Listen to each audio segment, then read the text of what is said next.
नमस्कार विद्यार्थी मित्रांनो, आपल्या सगळ्यांचं स्वागत आहे. विविध कामगार कायदे यामध्ये आपण आज या ठिकाणी वेतन प्रदान अधिनियम 1936 म्हणजेच पेमेंट ऑफ वेजेस ॲक्ट 1936 या ठिकाणी त्याचा अभ्यास करणार आहोत. तर बघा, पेमेंट ऑफ वेजेस ॲक्ट 1936. तर वेजेस कोणाला मिळते? कामगारांना मिळते. वेजेस म्हणा किंवा सॅलरी म्हणा, दोन्हीही वेजेस किंवा सॅलरी म्हणजेच वेतन किंवा मजुरी दोन्हीही या ठिकाणी एकाच अर्थानं वापरण्यात आलेले आहे. तर जी व्यक्ती कामगार आहे त्या व्यक्तीने आपल्या केलेल्या कामाच्या मोबदल्यामध्ये त्याला हे पारिश्रमिक घेण्याचा अधिकार आहे, अर्थात वेजेस घेण्याचा अधिकार आहे. आणि हे पारिश्रमिक कोण देणार आहे? तर जो कोणी नियोक्ता असणार आहे किंवा एम्प्लॉयर, ज्याला आपण मालक असं देखील म्हणतो, तर त्यानं हे जे काही वेजेस आहे किंवा वेतन आहे कर्मचाऱ्याचं किंवा कामगाराचं, ते त्या ठिकाणी वेळेत दिलं पाहिजे, पूर्ण वेतन दिलं पाहिजे. तर या संदर्भातला हा कायदा आहे. तर बघा, इथे या कायद्याची पार्श्वभूमी नेमकी काय आहे ते पहिल्यांदा आपण समजून घेऊया. औद्योगिकीकरणाच्या सुरुवातीच्या काळामध्ये कामगारांना वेतन देण्यामध्ये विलंब होत होता.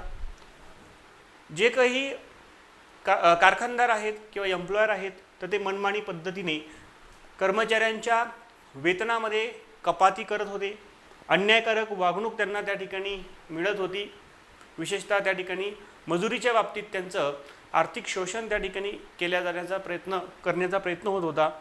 आणि मग ह्या ज्या काही समस्या आहेत, या समस्यावर मात करण्यासाठी एका कायद्याची गरज त्या ठिकाणी निर्माण झाली आणि त्या अनुषंगानं हा पेमेंट ऑफ वेजेस ॲक्ट 1936 मध्ये संमत करण्यात आला. तर हे जे काही गैरप्रकार होते याच्यावर royal commission of labour in India यांनी 1931च्या अहवालामध्ये टीका केली या सगळ्या कारभारावर आणि कामगारांच्या कमाईचं संरक्षण करण्याची गरज अधोरेखित करण्यात आली आणि त्यांच्या शिफारशीनुसारच हा कायदा संमत करण्यात आला, जो की 28 मार्च 1937 पासून त्याची अंमलबजावणी सुरू करण्यात आलेली आहे. तर या कायद्याची अंमलबजावणी कधीपासून करण्यात आली? कायदा 1936चा आहे, मात्र अंमलबजावणी 1937 28 मार्च रोजीपासून सुरू झालेली आहे. तर ते लक्षात ठेवायचं आहे. तर या कायद्याचा मुख्य उद्देश काय आहे? कामगारांना वेळेवर व पूर्ण वेतन मिळावे. ओके, टाइमली वेजेस ज्याला आपण म्हणतो, वेळेवर मिळालं पाहिजे आणि पूर्ण वेतन मिळालं पाहिजे. बेकायदेशीर कपात त्यांच्या वेतनामधून थांबवली गेली पाहिजे आणि वेतन देण्याबाबत एक समान नियम लागू करण्यात आला पाहिजे. या कायद्यात वेतनाची वेळ, कपाती, दंड, नोंदी ठेवणे, निरीक्षकांचे अधिकार आणि तक्रार निवारण यासंबंधी तरतुदी करण्यात आलेली आहे. तर हा कायदा कामगारांच्या आर्थिक हिताचे संरक्षण करण्यासाठी एक महत्त्वाचा आणि कल्याणकारी कायदा समजला जातो, ज्यामध्ये या कायद्याचे उद्देश आपल्याला या ठिकाणी पाहायला मिळतात. महत्त्वाचं काय आहे? तर कामगारांना वेळेवर वेतन मिळालं पाहिजे, कामगारांना पूर्ण आणि योग्य वेतन मिळालं पाहिजे, वेतनातून होणाऱ्या बेकायदेशीर कपाती त्या ठिकाणी रोखल्या पाहिजे. ठीक आहे, अनऑथराइज्ड डिडक्शन त्यांच्या पगारातून झालं नाही पाहिजे. त्याच्यानंतर वेतन देण्यास होणारा अनावश्यक विलंब टाळणे, वेतन देण्याची निश्चित वेळ व पद्धत ठरवणे, वेतनातून करता येणाऱ्या कायदेशीर कपाती निश्चित करणे. काही कपाती अशा आहेत की ज्या वेतनातून डिडक्ट करता येतात, तर त्या कोणत्या कपाती आहेत ते सुद्धा या कायद्यामध्ये सांगितलेलं आहे. कामगारांच्या आर्थिक हिताचं संरक्षण करणे, नियोक्ता आणि कामगार म्हणजे एम्प्लॉयर आणि एम्प्लॉई यांच्यामध्ये आर्थिक शिस्त निर्माण करणे, वेतनासंबंधी तक्रारींचं त्या ठिकाणी निवारण करणे आणि कामगारांचं शोषण रोखणे व सामाजिक न्याय प्रस्थापित करणे. तर अशी सर्वसाधारण त्या ठिकाणी उद्देश या अधिनियमाचे असल्याचं आपल्याला सांगता येतं. आता त्याच्यानंतर महत्त्वाचे फॅक्च्युअल गोष्टी लक्षात ठेवायचं आहे की वेतन प्रदान अधिनियम 1936 हा जो आहे, हा कायदा कधी संमत झाला, म्हणजे राष्ट्रपतींनी या कायद्यावर आपली सही कधी केली? तर 23 एप्रिल 1936 ही तारीख आहे कायदा संमत होण्याची. So this act enacted on 23 April 1936 आणि it came into force म्हणजेच लागू झाल्याची तारीख आहे 28 मार्च 1937. ठीक आहे, मग हा कायदा कुठे कुठे लागू होतो? तर संपूर्ण भारतामध्येच लागू होतो, इन्क्लुडिंग जम्मू आणि काश्मीर. ठीक आहे, तर जम्मू आणि काश्मीरमध्ये आता जवळपास सगळेच कायदे लागू आहे, परंतु हा कायदा सुरुवातीला जम्मू काश्मीरला लागू नव्हता. 1970 मध्ये तो जम्मू काश्मीरला त्या ठिकाणी लागू करण्यात आलेला होता. ठीक आहे, तर इन शॉर्ट काय, हा कायदा संपूर्ण भारतासाठी त्या ठिकाणी लागू आहे. आता हा कायदा कोणासाठी लागू होतो, तर हा कायदा फॅक्टरीसाठी किंवा काही औद्योगिक त्या ठिकाणी इंडस्ट्रियल युनिट आहेत किंवा इतर आस्थापना आहेत, रेल्वे कंपन्या आहेत, तर अशा ठिकाणी जी कामगार काम करतात आणि ज्यांची वेतन मर्यादा ही मासिक त्यांचं वेतन 24,000 रुपयापेक्षा जास्त नाही आहे, म्हणजेच 24,000 रुपयापर्यंत ज्यांचं वेतन आहे महिन्याला, तर त्यांना हा कायदा त्या ठिकाणी लागू पडतो. ठीक आहे, तर ते लोक या कायद्याच्या दृष्टिकोनातून आपण म्हणूया की संरक्षित झालेले आहे. ठीक आहे, तर केंद्र सरकार वेळोवेळी ही वेतन मर्यादा वाढवू शकते. 24,000 अगोदर, त्याच्या अगोदर 18,000 होती, आता 24,000 आहे, तर 24,000 लक्षात ठेवायचं आहे. तर वेतन मर्यादा वाढवताना राष्ट्रीय नमुना सर्वेक्षण संस्था NSSO आहे, तर यांच्या ग्राहक खर्च सर्वेक्षणाचा म्हणजे कंझ्युमर एक्सपेंडिचर सर्वे याचा आधार त्या ठिकाणी घेतला जातो. महागाई वाढते त्याच्यानुसार त्या पद्धतीनं हे वेज इन्क्रीज होत असतात. तर केंद्र सरकार दर 5 वर्षांनी राजपत्रातील अधिसूचनेद्वारे वेतन मर्यादा पुनर्निर्धारित करू शकते, तर ते रिवाईज करू शकते एव्हरी 5 इयर्सला. तर या तरतुदीचा उद्देश आहे महागाई व बदलत्या आर्थिक परिस्थितीनुसार अधिक कामगारांना कायद्याचे संरक्षण उपलब्ध करून देणे. त्याच्यानंतर महत्त्वाची गोष्ट की वेतन प्रदान अधिनियम 1936 हा कोणत्या ठिकाणी काम करणाऱ्या व्यक्तींना लागू होतो, तर इथे आपल्याला दिसतंय कारखान्यामध्ये जी व्यक्ती काम करते त्यांना लागू होतो, म्हणजे प्रत्येक कारखान्याला लागू होतो. दुसरं म्हणजे औद्योगिक किंवा इतर आस्थापना म्हणजे इंडस्ट्रियल ऑर अदर इस्टॅब्लिशमेंट यांना देखील लागू होतो. यासोबतच रेल्वेमध्ये कार्यरत असलेले जे व्यक्ती आहे एम्प्लॉईड पर्सन त्यांना त्या ठिकाणी लागू होतो. तर अशा व्यक्तींची नियुक्ती ही थेट नियोक्त्याद्वारे म्हणजे डायरेक्ट त्या ठिकाणी एम्प्लॉयरनं त्यांना नियुक्त केलेले असेल किंवा अप्रत्यक्षपणे जसं की कंत्राटदार असेल कॉन्ट्रॅक्टर किंवा उपकंत्राटदार असेल तर त्याच्यामार्फत म्हणजे सब कॉन्ट्रॅक्टर या ज्या माध्यमातून झाली असली तरी देखील हा नियम त्यांना लागू पडतो. ठीक आहे, तर आपण या ठिकाणी काय म्हणतोय की अशा व्यक्ती ज्यांचा पगार हा महिन्याला 24,000 रुपये किंवा त्याच्यापेक्षा कमी आहे. ठीक आहे, तर अशा व्यक्तींना आणि ज्या व्यक्ती कारखाना औद्योगिक किंवा इतर आस्थापना आणि रेल्वेमध्ये कार्यरत असतात अशांना हा या ठिकाणी अधिनियम लागू आहे. तर आता याच्यामध्ये जे म्हटलेलं आहे बघा, औद्योगिक किंवा इतर आस्थापना म्हणजे काय, तर त्याची डेफिनेशन आपल्याला इथं दिलेली आहे की लागू होणाऱ्या औद्योगिक किंवा इतर आस्थापना अशा कोणत्या इंडस्ट्रियल किंवा अदर इस्टॅब्लिशमेंट्स आहे की ज्यांना हा जो काही पेमेंट ऑफ वेजेस ॲक्ट आहे 1936चा तो लागू होतो. तर मोटार वाहतूक सेवा जी आहे बघा, प्रवासी किंवा मालवाहतूक यांना तुम्ही काय म्हणू शकता, अदर इस्टॅब्लिशमेंट म्हणू शकता किंवा इंडस्ट्रियल इस्टॅब्लिशमेंट म्हणू शकता. यासोबतच हवाई वाहतूक सेवा आहे, तर हवाई वाहतूक सेवामध्ये असलेले त्या ठिकाणी कर्मचारी त्यांना देखील लागू होतो. त्याच्यानंतर गोदी म्हणजे डॉक, धक्का, वॉप आणि जेट्टी, तर या पद्धतीनं बघू शकता तुम्ही. तर याच्यामध्ये काम करणारे कर्मचारी त्यांना देखील लागू होऊ शकतो. यांत्रिक शक्तीद्वारे चालणारी अंतर्देशीय जलवाहतूक नौका, ठीक आहे, अंतर्देशीय जलवाहतूक नौका याच्यावर काम करणारे जे कर्मचारी आहेत त्यांना देखील लागू होतो. खाणीमध्ये काम करणारे आहेत, खडक खाणीमध्ये आहे, तेल क्षेत्र म्हणजे ऑइल फील्ड आहे, मळे किंवा लागवड आस्थापना प्लांटेशन बघा, आसामचा चहा, ठीक आहे, किंवा कॉफी अशा पद्धतीनं हे मळे दिसतात आपल्याला प्लांटेशन. त्याच्यानंतर उत्पादन रूपांतर किंवा निर्मिती करणाऱ्या कार्यशाळा व आस्थापना म्हणजे मॅन्युफॅक्चरिंग प्रोसेस सुरू आहे किंवा त्याचं कन्व्हर्शन सुरू आहे. ठीक आहे, यासोबतच इमारती, रस्ते, पूल व कालव्यांच्या जे काही बांधकाम आहे, विकास आहे किंवा देखभाल करणाऱ्या ज्या आस्थापना आहे, कन्स्ट्रक्शन साइट्स, तिथे देखील हा कायदा लागू ठरतो. नौकानयन व सिंचनाशी संबंधित ज्या काही आस्थापना आहे बघा, जसं की पाटबंधारे वगैरे सारखं.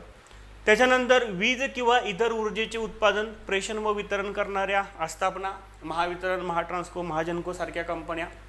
यासोबतच शासनाने अधिसूचित निर्दिष्ट केलेल्या इतर आस्थापना म्हणजे शासनाने जर ठरवलं की यांना सुद्धा तो लागू पडेल तर त्यांना सुद्धा त्या ठिकाणी तो लागू असणार आहे. तर ह्या सगळ्याला काय म्हणतात, इंडस्ट्रियल किंवा अदर इस्टॅब्लिशमेंट म्हणतात आणि या सगळ्यांसाठी हा कायदा त्या ठिकाणी लागू पडणार आहे. म्हणजेच या इस्टॅब्लिशमेंट काम करणाऱ्या कर्मचाऱ्यांना त्या ठिकाणी संरक्षित करण्यात आलेलं आहे। आणि ह्या इस्टॅब्लिशमेंटचे जे काही एम्प्लॉयर आहेत, नियोक्ते आहेत, तर त्यांच्यावर या ठिकाणी या कायद्याच्या तरतुदींचं पालन सुनिश्चित करण्याची जबाबदारी तिथे टाकण्यात आलेली आहे। ठीक आहे।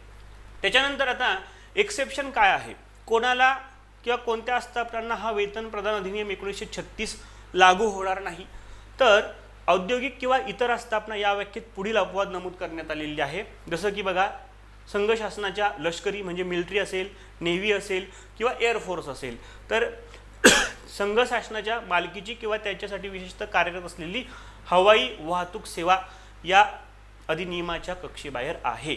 ठीक आहे। मिलिटरी, नेव्ही, एअरफोर्स यासोबतच यांच्यासाठी विशेष कार्यरत असलेली हवाई वाहतूक सेवा इथे एक्सेप्शन आहे। म्हणजे हा कायदा यांच्यासाठी लागू नाही होणार। कारण काय, कारण मिलिटरी, नेव्ही यांचा वेगळा स्वतंत्र असा स्पेशल कायदा आहे, तो कायदा तिथे लागू होतो। ठीक आहे। तर हे एक्सेप्शन सुद्धा लक्षात असू द्या। आता याच्यामध्ये ॲप्रोप्रिएट गव्हर्नमेंटची डेफिनेशन केलेली आहे। प्रत्येक कायद्यामध्ये ॲप्रोप्रिएट गव्हर्नमेंटची डेफिनेशन आहे। तर लक्षात घ्या, ॲप्रोप्रिएट गव्हर्नमेंट ज्याला मराठीमध्ये समुचित शासन असं म्हणतात, आणि हे समुचित शासन कोण असू शकतं, तर एकतर ते केंद्र सरकार असू शकतं किंवा राज्य सरकार असू शकतं। ठीक आहे। तर बघा, ह्या ज्या समुचित शासनाच्या डेफिनेशनमुळे काय झालेलं आहे की त्या गव्हर्नमेंटला त्या ठिकाणी अधिकार दिलेले आहे की ह्या कायद्याची अंमलबजावणी कशी करावी, त्याचे निर्देश देण्याचे अधिकार दिलेले आहेत, नियम करण्याचे अधिकार दिलेले आहेत, म्हणून ते ॲप्रोप्रिएट गव्हर्नमेंटची डेफिनेशन केलेली आहे। उदाहरणार्थ रेल्वे आहे बघा, रेल्वे कोणाच्या कंट्रोलमध्ये असते, गव्हर्नमेंट ऑफ इंडियाच्या, म्हणून रेल्वेच्या संदर्भात हा कायदा लागू करण्यासाठी नियम बनवण्याचा, त्याच्यावर देखरेख करण्याचा, कंट्रोल करण्याचा अधिकार हा केंद्र सरकारला असेल। त्याचसोबतच हवाई वाहतूक सेवा देशाच्या दृष्टिकोनातून ती महत्त्वाची आहे, त्यामध्ये सुद्धा केंद्र सरकारच त्या ठिकाणी नियम बनवणार, केंद्र सरकार ॲप्रोप्रिएट गव्हर्नमेंट असणार। यासोबतच खाणी जे आहे माइन्स, तर माइनच्या संदर्भात देखील केंद्र सरकारच त्या ठिकाणी ॲप्रोप्रिएट गव्हर्नमेंट आहे। आणि यासोबतच तेलक्षेत्रे जी आहेत, ऑइल फील्ड्स, तर या संदर्भात सुद्धा केंद्र सरकार आहे। आणि हे विषय जर आपण बघितले तर हे विषय काही राज्याच्या अखत्यारीमधले नाही आहेत, तर हे केंद्र सरकारच्या अखत्यारीतले विषय आहे।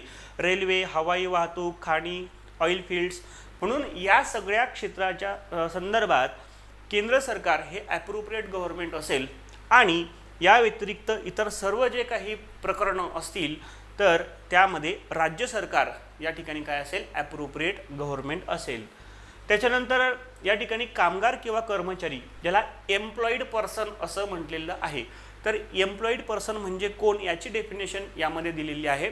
म्हणजे हा कायदा कोणत्या कर्मचाऱ्याला संरक्षित करतो, तर बघा, या संज्ञेमध्ये मृत झालेल्या कामगाराच्या कायदेशीर प्रतिनिधीचाही समावेश होतो। याचा अर्थ असा होतो की जो कामगार त्या ठिकाणी ऑलरेडी काम करत आहे तो तर आहेच त्याच्यामध्ये समाविष्ट, परंतु त्याच्या मृत्यूनंतर त्याचा जो कोणी कायदेशीर प्रतिनिधी असेल तो सुद्धा या ठिकाणी संरक्षित आहे। म्हणजेच एखाद्या कर्मचारी त्याचा मृत्यू झाला असेल आणि त्याचं वेजेस जर पेंडिंग असेल तर ते वेजेस कोणाला मिळेल, तर सॅलरी कोणाला मिळेल, तर त्या कर्मचाऱ्याच्या किंवा त्या कामगाराच्या लीगल जो कोणी रिप्रेझेंटेटिव्ह असेल त्याला मिळेल किंवा त्याच्या कुटुंबाला मिळेल। ठीक आहे। म्हणजेच एखाद्या कामगाराचा मृत्यू झाल्यास त्याचे वेतन, थकबाकी किंवा कायद्याअंतर्गत मिळणारे हक्क त्याच्या कायदेशीर वारसाला किंवा प्रतिनिधीला मिळू शकतात। या तरतुदीचा उद्देश मृत कामगाराच्या कुटुंबाच्या आर्थिक हिताचे संरक्षण करणं हा आहे। ठीक आहे। म्हणजे एम्प्लॉयर असं म्हणू नाही शकत की बाबा तो कामगार तर मृत्युमुखी पडला, मग त्याचं पेंडिंग वेजेस, ठीक आहे, तर त्याचं पेंडिंग वेजेस मग आता नाही दिलं तर चालतं असं म्हणू शकत नाही तो, तर त्याचा जो कोणी त्या ठिकाणी कायदेशीर वारस आहे त्याला ते वेतन मिळेल, म्हणून ही व्याख्या या ठिकाणी दिलेली आहे। दुसरं आहे कलम 2 IB, कलम एवढं इम्पॉर्टंट नाही लक्षात ठेवायचं सेक्शन, फक्त त्यामध्ये काय सांगितलं ती गोष्ट लक्षात घ्या। एम्प्लॉयर म्हणजे जो नोकरी देतो तो, त्याला नियोक्ता असं म्हटलेलं आहे। तर या संज्ञेमध्ये मृत झालेल्या नियोक्त्याच्या कायदेशीर प्रतिनिधीचाही समावेश होतो। म्हणजे आता एखादा एम्प्लॉयर आहे आणि तो एम्प्लॉयर म्हणजे कारखान्याचा मालक असेल, तो जर मृत्युमुखी पडला म्हणजे मग कामगारांचं वेतन द्यायचं नाही का? म्हणजे थोडक्यात ते मराठी चित्रपटामध्ये म्हणतात ना, तो वारला आणि त्याच्यासोबत ते पैसे पण वारले, तर असं आहे का? तर असं होणार नाही। तर लक्षात घ्या, तर त्या एम्प्लॉयरचा जो कायदेशीर प्रतिनिधी असेल, त्याचा मुलगा असेल म्हणा किंवा जो कोणी असेल लिगल रिप्रेझेंटेटिव्ह त्या पदावर जर आला ॲज अ एम्प्लॉयर म्हणून, तर त्याची रिस्पॉन्सिबिलिटी त्या ठिकाणी बनणार आहे की लोकांचं त्या ठिकाणी पेमेंट वेळेत झालं पाहिजे. ठीक आहे, म्हणजेच एखाद्या नियोक्त्याचा मृत्यू झाल्यानंतरही कामगारांचे वेतन, थकबाकी किंवा इतर कायदेशीर जबाबदाऱ्या त्याच्या कायदेशीर प्रतिनिधीवर लागू राहू शकतात. या तरतुदीचा उद्देश कामगारांचे आर्थिक हक्क सुरक्षित ठेवणे आणि नियोक्त्याच्या मृत्यूमुळे कामगारांचे नुकसान होऊ न देणे हा आहे. तर अशा पद्धतीने कामगार किंवा कर्मचारी आणि नियोक्ता म्हणजे एम्प्लॉयरची डेफिनेशन यामध्ये करण्यात आलेली आहे. त्याच्यानंतर कलम 2 IC नुसार कारखाना, फॅक्टरी म्हणजे काय, तर ते सुद्धा सांगितलेले आहे. जसं आपण म्हटलं की हा कायदा कोणाला लागू होतो, फॅक्टरीला लागू होतो. मग फॅक्टरी म्हणजे काय, तर फॅक्टरी ॲक्ट 1948चं कलम 2 उपकलम यम आहे. तर हे कलम लक्षात ठेवा. फॅक्टरीची डेफिनेशन कोणत्या सेक्शनमध्ये सांगितली आहे, तर फॅक्टरी ॲक्ट 1948च्या सेक्शन 2 सबसेक्शन यममध्ये फॅक्टरीची डेफिनेशन सांगितलेली आहे. तर त्या व्याख्येनुसार असलेला जो काही कारखाना आहे तो म्हणजे कारखाना. आणि यासोबतच 1948च्या फॅक्टरी ॲक्टमध्येच कलम 85(1) आहे, ज्याच्या अंतर्गत ज्या ठिकाणी फॅक्टरी ॲक्टच्या तरतुदी लागू करण्यात आल्या आहेत त्या ठिकाणांचाही कारखाना या संज्ञेमध्ये समावेश होतो. ठीक आहे, तर म्हणजेच ज्या ठिकाणी उत्पादन प्रक्रिया चालते, मॅन्युफॅक्चरिंग प्रोसेस जिथे जिथे चालते ते आपण फॅक्टरी ॲक्टमध्ये बघितलेलं आहे. तर तिथे हा कायदा त्या ठिकाणी काय होतो, लागू पडतो. आणि कायद्यानुसार कारखाना म्हणून घोषित एखाद्या वेळेस समुचित शासनानं केलं असेल की बाबा हा सुद्धा कारखाना आहे, भलेही ती संख्या 10पेक्षा कमी असली तरी सुद्धा त्याला कारखाना म्हणून घोषित करण्याचा अधिकार त्या ठिकाणी ॲप्रोप्रिएट गव्हर्नमेंटचा आहे. तर त्यालासुद्धा या कायद्याच्या तरतुदी लागू होऊ शकतात. आता नेमकं कलम 2 उपकलम यममध्ये काय सांगितलं, तर याच्यामध्ये सांगितलं की कारखाना म्हणजे असे ठिकाण की जिथे 10 किंवा अधिक कामगार कार्यरत आहेत आणि उत्पादन प्रक्रिया विजेच्या साहाय्याने चालते. ही झाली पहिली कंडिशन. ठीक आहे, त्या मागच्या 12 महिन्याच्या मध्ये केव्हाही जर 10 किंवा 10पेक्षा जास्त कर्मचारी त्या ठिकाणी कामावर असतील आणि विजेच्या साहाय्याने with the aid of power manufacturing process चालत असेल तर कारखाना अधिनियम 1948च्या तरतुदी त्याला लागू होतील आणि तो कारखाना म्हणून घोषित केला जाईल.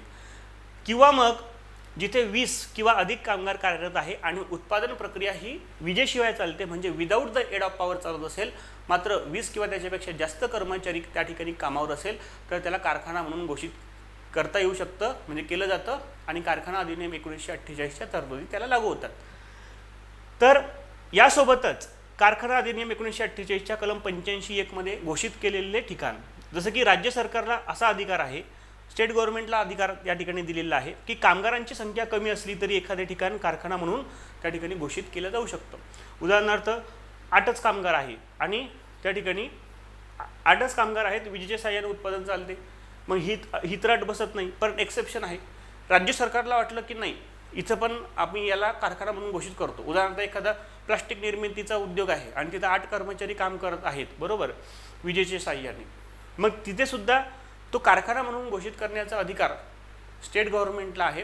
म्हणजेच कारखाना अधिनियम 1948च्या तरतुदी त्या ठिकाणी लागू पडतील. ठीक आहे, आता पुढची जी महत्त्वाची डेफिनेशन आहे ती वेजेसची आहे. वेजेस म्हणजेच मजुरी किंवा याला वेतन असं देखील त्या ठिकाणी म्हटलं जातं. म्हणजे वेजेस म्हणा, सॅलरी म्हणा, दोन्ही एकाच अर्थानं या ठिकाणी कायद्यामध्ये वापरलेले आहे. So wedges means all remuneration.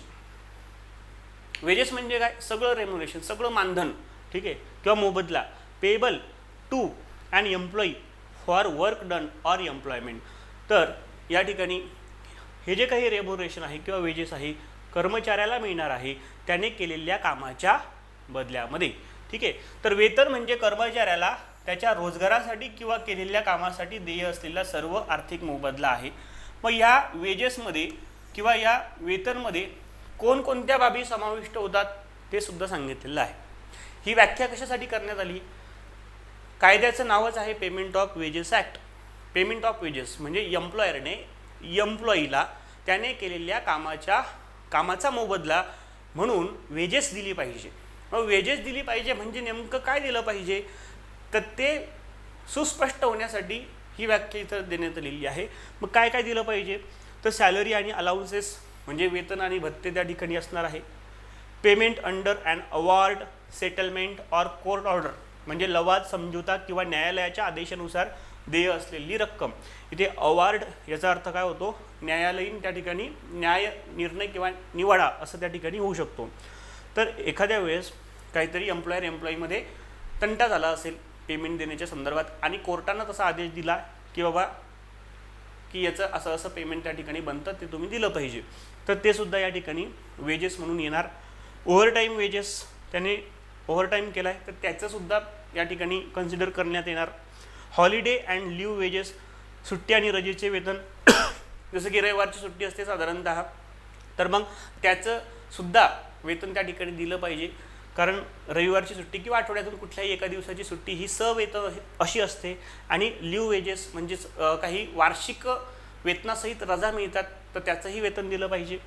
Bonus or any additional remuneration, जे काही बोनस दिला जातो बरोबर, आणि याच्यासोबतच काही अतिरिक्त रेम्युनरेशन दिलं जात असेल तर ते सुद्धा या वेजेसमध्ये येतं.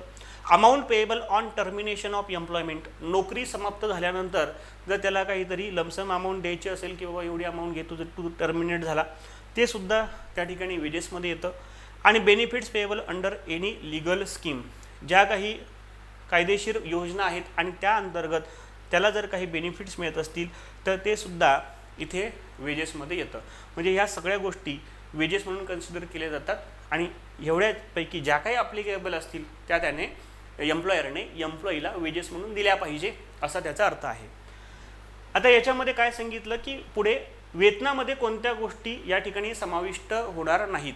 कोणत्या गोष्टी वेतनामध्ये समाविष्ट नाही, तर पहिला आहे bonus not payable under employment terms, award, settlement और कोर्ट ऑर्डर. बोनस हा बोनस कोणता आहे, असा जो की not payable under employment terms. Employment terms म्हणजेच त्या ठिकाणी तुम्हाला अगोदरच ठरवलेलं असतं की बाबा तुम्हाला बोनस दिला जाईल, एवढा बोनस मिळेल या पद्धतीनं. परंतु हा असा बोनस आहे जो की कसा आहे, त्या मालकाने स्वतःहून त्या ठिकाणी खुशी खुशीमध्ये दिलेला आहे.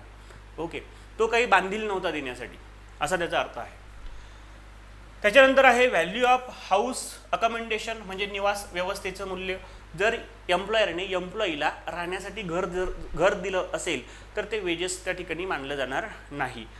ठीक आहे. त्याच्यानंतर value of light, water, medical facility and other amenities, म्हणजे वीज, पाणी, वैद्यकीय सुविधा आणि इतर सोयीसुविधा याचं जर त्यांनी मूल्य कॅल्क्युलेट केलं की बाबा मी तुझं लाईट बिल भरलं, पाणी बिल भरलं, मेडिकल फॅसिलिटी त्या ठिकाणी त्याचं बिल भरलं, इतर ॲम्युनिटीज, आणि त्याचं एवढं मूल्य आलं, एवढी किंमत आली, तर म्हणजे मी तुला वेजेस दिलं, असं होणार नाही. ठीक आहे. कारण या काय परक्युजिट्स आहेत, या सोयी सवलती आहेत, लक्षात घ्या. त्याच्यानंतर आहे employer's contribution to pension fund or provident fund and interest thereon. तर नियोक्त्याने पेन्शन निधी किंवा भविष्य निर्वाह निधीमधील योगदान व त्यावरील व्याजदर दिलं असेल तर पी एफचा जो कायदा आहे 1952चा, त्याच्यामध्ये एम्प्लॉयर आणि एम्प्लॉई त्या ठिकाणी आपलं या पी एफ फंडामध्ये इक्वल कॉन्ट्रीब्युशन करत असतात. मग एम्प्लॉयरने जर पी एफ फंडामध्ये कॉन्ट्रीब्यूट केलं तर वेजेस दिली असा होतो का त्याचा अर्थ, तर नाही. त्याच्यानंतर travelling allowance or travelling concession, travelling allowance दिला, कुठेतरी बाहेर जायचं आहे, प्रवास भत्ता दिला वगैरे, तर ते सुद्धा याच्यामध्ये येणार नाही. त्याच्यानंतर amount paid to meet special expenses due to nature of employment, तर त्याचं नेचर ऑफ एम्प्लॉयमेंटच असं होतं की काहीतरी त्याला स्पेशल एक्सपेन्सेस दिला. ठीक आहे. उदाहरणार्थ ज्याला आपण म्हणूयात की TAD आहे, डिअरनेस अलाउन्स, की बाबा जा तुला मार्केटिंग करायची आहे, थोडंसं जरा दूर राहायचं आहे, 200-400 किलोमीटर जायचं आहे, मग काहीतरी थोडेफार हे पैसे ठेव तुझ्याजवळ, तुझ्या खर्चाअर्थाले स्पेशल एक्सपेन्सेस म्हणून, किंवा इतर काही स्पेशल एक्सपेन्सेस असतील तर ते सुद्धा वेजेस म्हणून कन्सिडर केलं जाणार नाही. त्याच्यानंतर आहे बघा gratuity payable on termination of employment. तर साधारणतः सलग 5 वर्ष सेवा काळ पूर्ण झाला तर एम्प्लॉईला त्या ठिकाणी ग्रॅच्युटी मिळण्याचा अधिकार प्राप्त होतो. मात्र ही नोकरी समाप्तीनंतर देय असलेली ही जी काही ग्रॅच्युटी आहे ती सुद्धा या ठिकाणी वेजेसमध्ये कन्सिडर केली जाणार नाही. ठीक आहे. ओके. तर थोडक्यात वेजेस दिली पाहिजे म्हणजेच काय, या गोष्टी ज्या आहेत ना, ह्या बेसिक गोष्टी द्या किंवा ज्याला आपण बेसिक पे असं म्हणूयात. ठीक आहे. आणि याच्यामध्ये काही गोष्टी ॲडिशन होतात. तर सॅलरी आणि allowances, payment under an award settlement code, overtime wages, holiday आणि leave wages, bonus or any additional remuneration, ठीक आहे.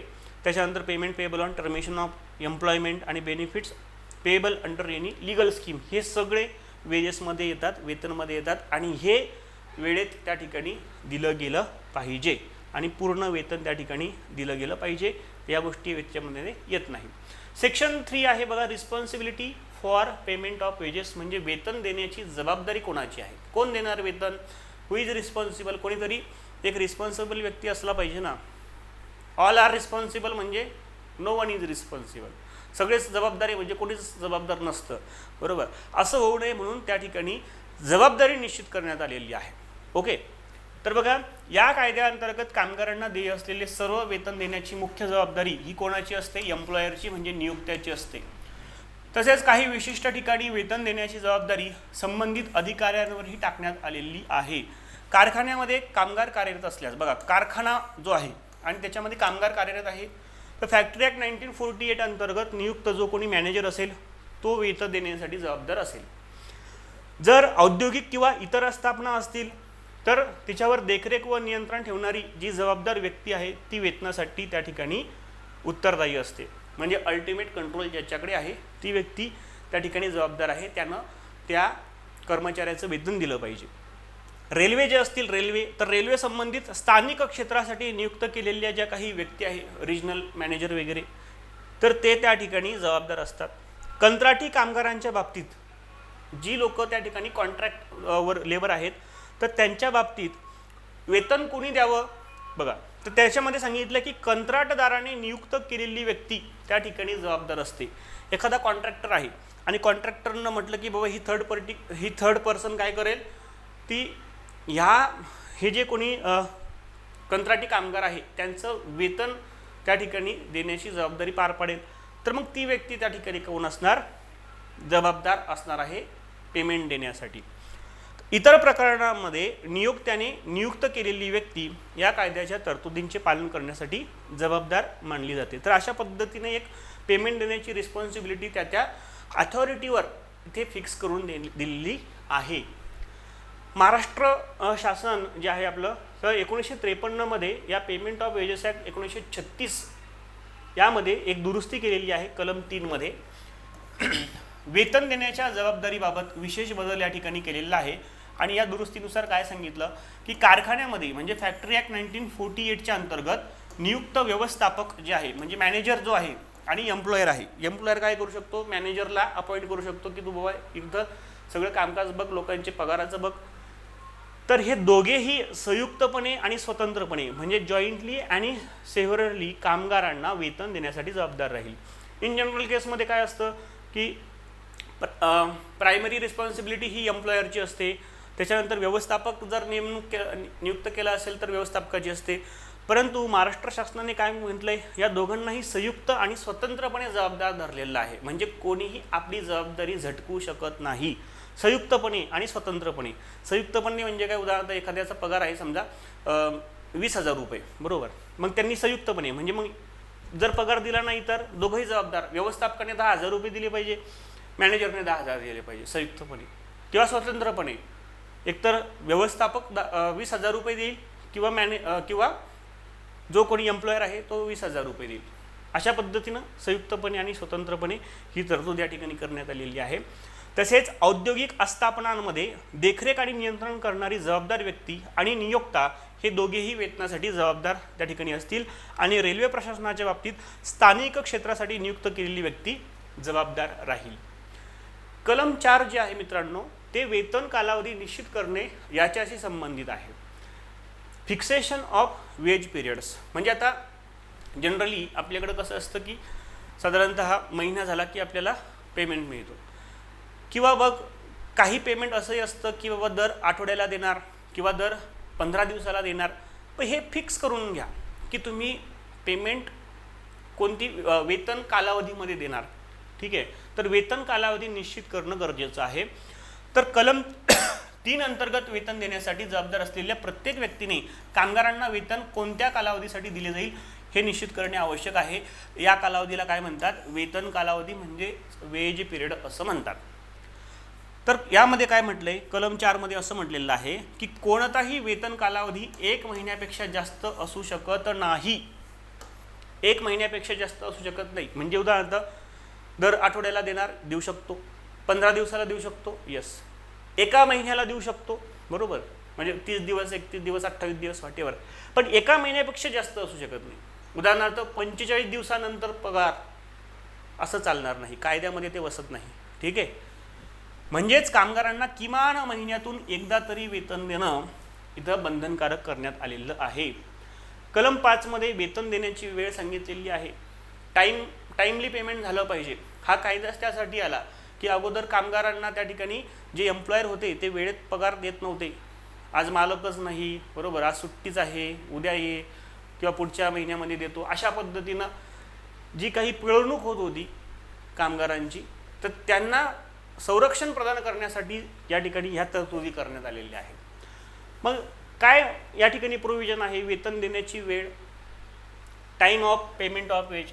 तर बघा, ज्या आस्थापनांमध्ये 1000 पेक्षा कमी कामगार आहेत, ठीक आहे, 1000 पेक्षा कमी कामगार आहेत, तेथे वेतन कालावधी संपल्यानंतर म्हणजे उदाहरणार्थ 1 महिना संपल्यानंतर किंवा 15 दिवस संपल्यानंतर जे काही तुम्ही वेतन कालावधी निश्चित केलेला असेल तो 7 दिवसांच्या आत वेतन देणे आवश्यक आहे. ठीक आहे. उदाहरणार्थ त्या ठिकाणी 31 मे हा झाला, 31 मेला 1 मे ते 31 मे हा झाला वेतन कालावधी, बरोबर. मग 31 मे संपलं की मग काय, पुढच्या 7 म्हणजे 7 जूनच्या आत काय झालं पाहिजे, वेतन त्या ठिकाणी दिलं गेलं पाहिजे. हे झालं 1000 पेक्षा कमी कामगार जिथे आहेत त्यांच्यासाठी. आणि 1000 किंवा त्यापेक्षा अधिक कामगार असलेल्या आस्थापनांमध्ये 10 दिवसांच्या आत वेतन देणे बंधनकारक आहे. ठीक आहे. कारण लोकांचं पेमेंट करायचं म्हणजे त्या अकाउंटंटलाही बरेचसे कागदोपत्र वगैरे सगळ्या गोष्टी कराव्या लागतात. तर हे 10 दिवसांच्या आत वेतन देणं त्या ठिकाणी बंधनकारक करण्यात आलेलं आहे, जर 1000 किंवा त्यापेक्षा जास्त एम्प्लॉई असतील तर. तसेच गोदी, जेटी किंवा खाणीतील कामगार जे आहेत, ह्याच्या काही इस्टॅब्लिशमेंट बघितले आपण, तर त्याचा अंतिम हिशेब पूर्ण झाल्यानंतर 7 दिवसाच्या आत त्यांना वेतन देणं आवश्यक आहे. कामगाराची नोकरी समाप्त झाल्यास त्याचे कमावलेले वेतन दुसऱ्या कामकाजाच्या दिवसाआधी देणे आवश्यक आहे. कामगाराची जर नोकरी समाप्त झाली म्हणजे टर्मिनेट झाला तो, तर त्याचं वेतन दुसऱ्या कामकाजाच्या दिवसाआधी म्हणजे विदिन 2 days देणं आवश्यक आहे. आस्थापना बंद झाल्यास, कंपनी बंद झाली, ठीक आहे, तर 2 दिवसाच्या आत वेतन देणं बंधनकारक आहे. तर हे लक्षात ठेवायचे फॅक्च्युअल गोष्टी. तसेच वेतनाचे सर्व पैसे कामकाजाच्या दिवशी देणे आवश्यक असून या तरतुदीचा मुख्य उद्देश कामगारांना वेळेवर वेतन मिळावे आणि त्यांच्या आर्थिक हिताचं संरक्षण करणे हा आहे. ठीक आहे. कामकाजाच्या दिवशी त्यांना पैसे त्या ठिकाणी मिळाले पाहिजे. कलम 6 मध्ये वेतन देण्याची पद्धत सांगितली आहे. मोड ऑफ पेमेंट ऑफ वेजेस कसं देऊ शकता, ऑन कॅश देऊ शकता किंवा चेक देऊ शकता किंवा बँकेमध्ये डायरेक्ट ट्रान्सफर करू शकता. हे म्हणजे काय, तुमचे मोड ऑफ पेमेंट आहे. बघा, सर्व वेतन हे चालू नाणी म्हणजे करंट कॉईन्स जे आहे, 5 रुपये, 10 रुपये, 2 रुपये, ठीक आहे, 1 रुपया, ते करंट कॉईन्स किंवा चलनी नोटा, 5 रुपयाची नोट, 10 रुपयाची नोट, 20 रुपयाची, 500 रुपयाची, या पद्धतीनं, तर याद्वारे दिले जाईल. तर करंट कॉईनसुद्धा दिले जाऊ शकतात. उदाहरणार्थ एखाद्याला डेली वेजेस द्यायचं आहे, 55 रुपये, 50 रुपयाची नोट आणि 5 रुपयाचा कॉईन दिला जाऊ शकतो. यस, अशा पद्धतीने. वेतन धनादेश म्हणजे चेक दिला, चेकच्या द्वारे देखील दिलं जाऊ शकतं किंवा कर्मचाऱ्याच्या बँक खात्यामध्ये जमा, डायरेक्ट अकाउंट नंबर घ्यायचा आणि त्याच्या अकाउंटला ते जमा होतील. ठीक आहे. अशा पद्धतीने हे दिलं जाऊ शकतं. यामध्ये अशी तरतूद सांगितलेली आहे की समुचित शासन म्हणजे केंद्र सरकार किंवा राज्य सरकार राजपत्रातील अधिसूचनेद्वारे काही औद्योगिक किंवा इतर आस्थापनांना निर्दिष्ट करू शकते, म्हणजे डायरेक्शन देऊ शकते, निर्देश देऊ शकते की अशा आस्थापनांमधील कर्मचाऱ्यांना वेतन फक्त धनादेशाद्वारे म्हणजे चेकद्वारे किंवा बँक खात्यामध्ये त्या ठिकाणी बँक क्रेडिट देणं बंधनकारक आहे. उदाहरणार्थ मनरेगा योजना आहे बघा, Mahatma Gandhi national rural employment scheme जी आहे, तर त्याच्या अंतर्गत जे कर्मचारी काम करतात, कामगार काम करतात, तर त्यांना डायरेक्ट हे जे काही पेमेंट आहे तर त्यांच्या बँक खात्यामध्ये जमा होतं, म्हणजे जेणेकरून जे काही गळती आहे पैशाची मध्ये भ्रष्टाचार तो होणार नाही यासाठी, आणि खरे बेनिफिशरी त्या ठिकाणी त्यांना लाभ मिळेल. पुढे काय म्हटलंय की महाराष्ट्र राज्य दुरुस्ती आहे पेमेंट ऑफ वेजेस ॲक्ट 1936च्या कलम 6 मध्ये देखील त्या ठिकाणी विशेष तरतूद करण्यात आलेली आहे. या दुरुस्तीनुसार सातत्यपूर्ण सेवेमध्ये म्हणजे परमनंट जॉब ज्याला आपण म्हणतो, कंटिन्युअस सर्व्हिस असलेल्या आणि प्रति महिना 3,000 किंवा त्यापेक्षा अधिक वेतन घेणाऱ्या कामगारांना वेतन केवळ अकाउंट पेई चेकद्वारे किंवा त्यांच्या बँक खात्यामध्ये जमा करून देणे बंधनकारक करण्यात आलेलं आहे. तर ही दुरुस्ती महाराष्ट्रापुरती केलेली आहे. ज्याला कोणाला 3,000 किंवा त्यापेक्षा जास्त रुपये महिन्याला असतील त्यांचं पेमेंट हे अकाउंट पेई चेक म्हणजे त्याच्या विशिष्ट अकाउंटमध्येच त्या ठिकाणी काय होणार आहे, जमा होणार आहे, अकाउंटवरच त्या मिळणार आहे. म्हणजे 2 आडव्या रेषा तिरप्या चेकवर त्या ठिकाणी मारल्या जातात. ही तरतूद कारखाने, औद्योगिक आणि इतर आस्थापनांमधील कामगारांना लागू होते. मात्र याच्यामध्ये एक्सेप्शन काय आहे, कृषी कामगार म्हणजे शेतामध्ये जी लोक मजुरी करतात आणि ऊसतोड कामगार जे आहेत यांना या तरतुदीमधून वगळण्यात आलेले आहे. म्हणजे यांचं जे वेतन आहे ते कॅश त्यांच्या हातामध्ये दिलं जाऊ शकतं. कारण आता ही दुरुस्ती त्या ठिकाणी जेव्हा करण्यात आली तर तेव्हा माहिती आपल्याला की बाबा बऱ्याचशा लोकांकडे अकाउंट्स नव्हते किंवा तेवढं अवेअरनेस नव्हतं, बँकांच्या फॅसिलिटी नव्हत्या, ATM कार्ड वगैरे नव्हते आणि आताही कमी जास्त प्रमाणामध्ये ह्या समस्या अजूनही ग्रामीण भागामध्ये, आदिवासी भागामध्ये असल्याचं आपल्याला पाहायला मिळतं. तर म्हणून कृषी कामगार आणि ऊसतोड कामगार यांचं पेमेंट जे आहे तर ते या ठिकाणी त्यांना बाय हँड देखील दिलं जाऊ शकतं. कलम 7 मध्ये वेतनातून करता येणाऱ्या कपाती सांगितलेल्या आहेत. बघा, वेतन देताना हे वेतन पूर्ण दिलं गेलं पाहिजे, त्याच्यामध्ये कसल्याही प्रकारच्या अनधिकृत अनऑथराइज्ड डिडक्शन केल्या नाही पाहिजे. मात्र काही परिस्थितीमध्ये एम्प्लॉयर या एम्प्लॉईच्या जे काही वेतन आहे त्याच्यातून काही कपातीसुद्धा करू शकतात. ते आपल्याला कलम 7 मध्ये सांगितलेलं आहे. बघा, कर्मचाऱ्याला त्याचे वेतन कोणत्याही प्रकारची कपात न करता अदा केले जाईल. तथापि या अधिनियमाने अधिकृत केलेल्या कपाती वेतनातून करता येतील. ठीक आहे, अधिकृत असल्या ऑथराइज ज्या डिडक्शन आहे त्या मात्र तिथं करता येणार आहेत. ठीक आहे, कर्मचाऱ्याने नियोक्त्यास किंवा त्याच्या प्रतिनिधीस दिलेली कोणतीही रक्कम ही वेतनातील कपात मानली जाते. कर्मचाऱ्याने नियोक्त्यास, एम्प्लॉईनं जर एम्प्लॉयरला किंवा त्याच्या प्रतिनिधीला जर काही रक्कम दिली तर ती वेतनातील कपात मानली जाते.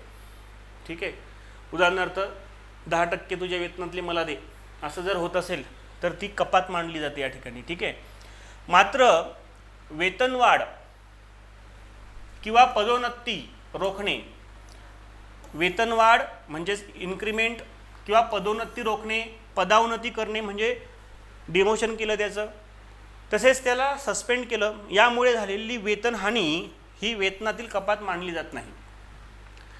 वेतनवाढ रोखली आहे बघा, किंवा प्रमोशन रोखलं किंवा त्याला त्याचं डिमोशन केलं किंवा त्याला सस्पेंड केलं, हे सगळं का केलं? कारण त्याने केलेल्या गुन्ह्यामुळे, त्या कामगारांनी काही गुन्हे केले असतील त्याच्यामुळे या सगळ्या गोष्टी केल्या, परिणामी त्याच्या वेतनामध्ये फरक पडला, वेतन घटलं.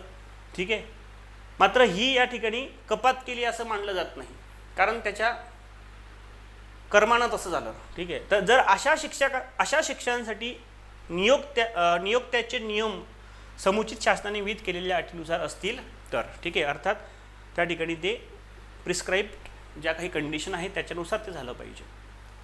वेतनातून करता येणाऱ्या अधिकृत कपाती सेक्शन 7 सबसेक्शन 2 या सेक्शनमध्ये कोणत्या कपाती वेतनातून ऑथराइज्ड पद्धतीनं कमी करता येतील, पेमेंटमधून डिडक्शन करता येतील. तर बघा, यामध्ये काही लिस्ट सांगितलेली आहे. जसं की दंड त्या ठिकाणी कर्मचाऱ्याने किंवा कामगाराने जे काही नियम आहे कंपनीचे त्या नियमाचं उल्लंघन केलं असेल आणि कंपनीने ऑलरेडी त्याला काही दंड त्या ठिकाणी सांगितलेला असेल तर तो दंड जर कट केला तर हे व्हॅलिड आहे असं कंपनी करू शकते. ठीक आहे, काही तोडफोड केली वस्तूची किंवा काय दारूच पिऊन आला कंपनीमध्ये, या पद्धतीनं. दुसरं आहे कर्तव्यावर गैरहजेरीमुळे कपात, ॲब्सेन्स फ्रॉम ड्युटी. ठीक आहे, ड्युटीवर आलाच नाही तो, 8 दिवस झाले, कपात करू शकतात. किंवा काही कंपन्या असंही करतात की बाबा 3 दिवस लेट आला तर 1 दिवसाचा पगार कट, तसंही त्या ठिकाणी दंड म्हणून कपात करता येते. त्याच्यानंतर आहे मालमत्ता किंवा पैशाचे नुकसान केल्याबद्दल कपात, फर्निचर फोडलं, खुर्च्या इकडे तिकडं मोडून टाकल्या तर त्याचं नुकसान भरपाई म्हणून त्याच्या वेतनातून कपात केली जाईल. निवास व्यवस्था हाऊस अकोमोडेशन यासाठी कपात, जर एम्प्लॉयरने एम्प्लॉईला घर दिलं राहायला आणि म्हटलं की बाबा दर महिन्याला तू याचे 5,000 रुपये तुझ्या पगारातून आम्ही कट करू, तर तेही सुद्धा व्हॅलिड आहे. सोयीसुविधा व सेवांसाठी कपात, ॲम्युनिटीज आणि सर्व्हिसेस दिलेले आहे, ते सुद्धा व्हॅलिड आहे. त्याच्यानंतर अग्रिम रक्कम ॲडव्हान्स व त्यावरील व्याजाची वसुली, ॲडव्हान्समध्ये पेमेंट केलं कंपनीनं, त्याला गरज होती कामगाराला आणि त्याच्यावर जर काही इंटरेस्ट चार्ज केलं असेल तरीसुद्धा अशी कपात व्हॅलिड आहे. कामगार कल्याण निधीतून घेतलेल्या कर्जाची वसुली, जर कर्ज घेतलं असेल कामगार कल्याण निधीमधून तर त्याची वसुली दर महिन्याला त्याची EMI कटत राहतील.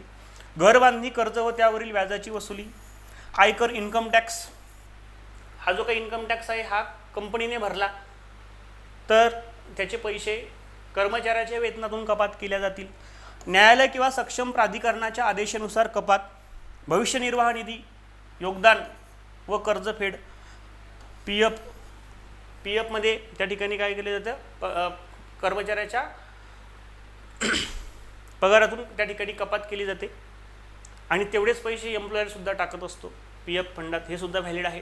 राष्ट्रीय संरक्षण निधी, नॅशनल डिफेन्स फंड किंवा संरक्षण बचत योजनेसाठी योगदान दिले असेल तर, अर्थात याच्यासाठी कर्मचाऱ्याची लेखी परवानगी त्या ठिकाणी असणं गरजेचे आहे. सहकारी संस्थांना देयके, कोऑपरेटिव्ह सोसायटीज, काही कंपन्यांमध्ये किंवा इस्टॅब्लिशमेंटमध्ये कर्मचारी पतसंस्था असतात, सहकारी पतसंस्था असतात, त्यांच्याकडून जर काही लोन घेतलं असेल तर त्याचेसुद्धा हप्ते या पगारातून कटू शकतात.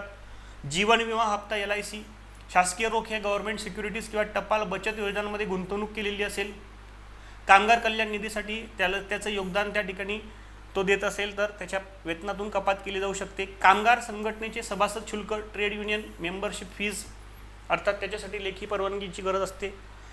त्याच्यानंतर फिडेलिटी गॅरंटी बॉन्ड, याचा जो काही विमा हप्ता आहे हा एक बॉन्ड आहे. फिडेलिटी गॅरंटी म्हणजे जो कामगार असतो तर त्या कामगाराने त्याची जी काही निष्ठा आहे, प्रामाणिकपणा आहे, त्याने मालकासोबत निष्ठावान आणि प्रामाणिक राहिलं पाहिजे, चोरी नाही केली पाहिजे, अफरातफर नाही केलं पाहिजे, मालकाला नुकसान होईल असं काही कृत्य नाही केलं पाहिजे जाणीवपूर्वक, ठीक आहे.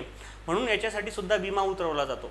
म्हणजे एखादा कर्मचारी आहे आणि त्याने 5-50 हजार रुपयाचा घोळ केला किंवा जास्त केला, त्याच्यामुळे जर मालकाचं नुकसान होत असेल तर मालक अगोदरच काय करतो, फिडेलिटी गॅरंटी बॉन्ड म्हणजे निष्ठा खात्री बॉन्ड असतो तर तो एक त्या ठिकाणी बॉन्डमध्ये विमा हप्ता त्या ठिकाणी भरत असतो आणि त्या बॉन्डचे देखील पैसे कर्मचाऱ्याच्या वेतनातून त्या ठिकाणी कपात केले जातात, त्याचे हप्ते जे आहे विमा हप्ते, ठीक आहे.